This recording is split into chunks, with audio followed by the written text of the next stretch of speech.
Now, regardless of what jungler I'm playing, my clear rate is usually about the same. It's start Hunter's Talisman, get 3 pots, smite Ignite, and then just casually walk my way over towards Krugs.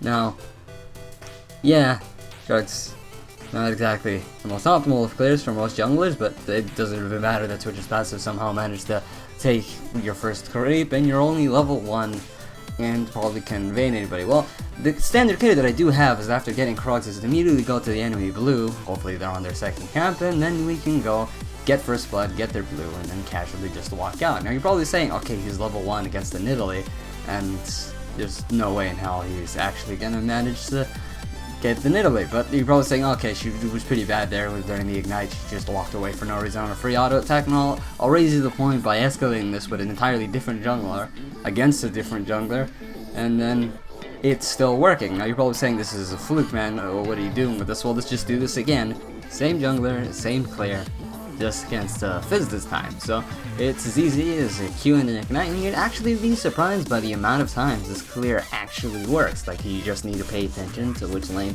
decides to poke their head out last, and then you'll understand that, hey, the jungler's most likely there, and most of the time you either A, get a free blue, or B, just straight up get the kill that you're looking for. And now you got Skarner here that, like, legitimately I was paired with this guy last match and gave me fucking hell for counter jungler, so it was very imperative that I bullied him for the entirety of the rest of the game. Now, this isn't exactly one of those picks you just take blindly. You just have to be pretty aware and chain being selective. A, if they're actually at their blue, be a bit more aggressive. If they're not at their blue, just go for the free buff. And yeah, some champions it's just straight up not gonna work with. Like, sure, a Fizz in Italy or Mastery or any other squishy jungle would be fine, but if you got Hecarim or Volley, don't try it. So, but occasionally you'll have an enemy jungler that decides to make fun of your out of meta picks, and because you're just a bitter human being, you are not gonna let such trivial comments go. So you go, okay, so now you're in his jungle. For some reason he's gone from Gromp to Wolves, which is a bit strange, but it's okay. Fence Flash, okay.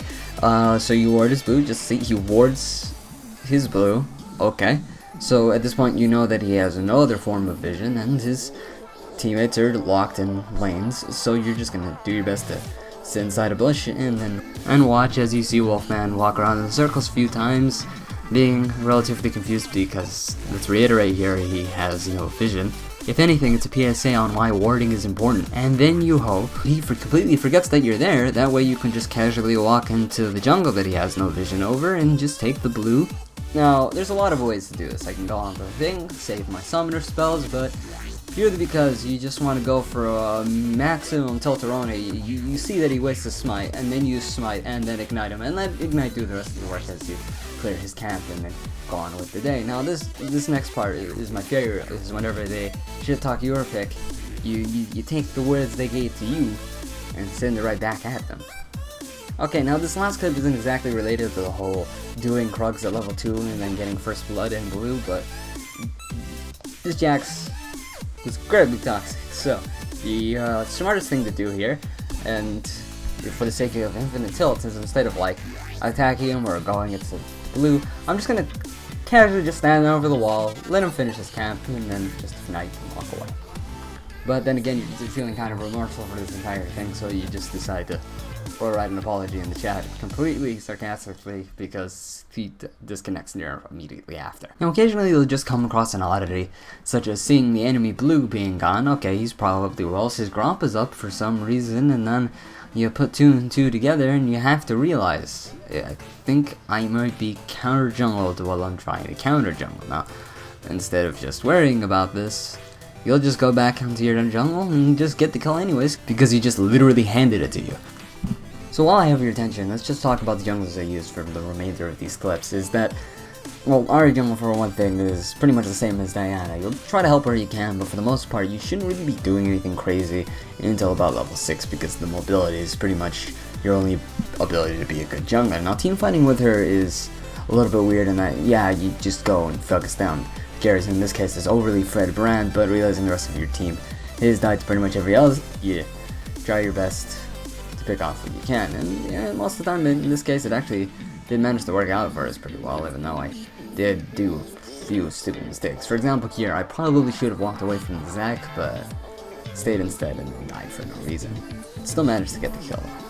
Now, Karma Jungle, on the other hand, is pretty much as soon as you get that early lead or the first blood, you just have to try your best to snowball, because you have, at this point, because Karma's just really benefits from early game damage and having early game jungle pressure, pretty much the opposite of Ahri. You have like an obligation to your team to like share that advantage and get them ahead for the most part. And then occasionally you do really dumb stuff like this, because unacceptable amount of misplay of me just like misjudging the amount of like damage and survivability that we have. Like for example here I'm warning them all not us to leave because I don't think I can kill that Bane. But I cannot stress enough with Karma Jungle that early game advantage is a huge deal, because you have a high amount of base damage, you have a great amount of utility at like a level 3 at the minimum. You have to snowball, like you have an unbelievable obligation to your team to gank for them and make sure they're doing well. I know that pretty much goes for most junglers. I'm just reiterating the point because I have met a lot of shit junglers to the point where I've been tilted to infinity to literally play nothing but out of meta junglers. Out of meta junglers can work, you just need to play them smartly and you gotta know where they can fit, because most of the time enemy team doesn't know what the hell you're doing, and it's a good surprise every once in a while. Or I don't know what I'm talking about, I'm in a fucking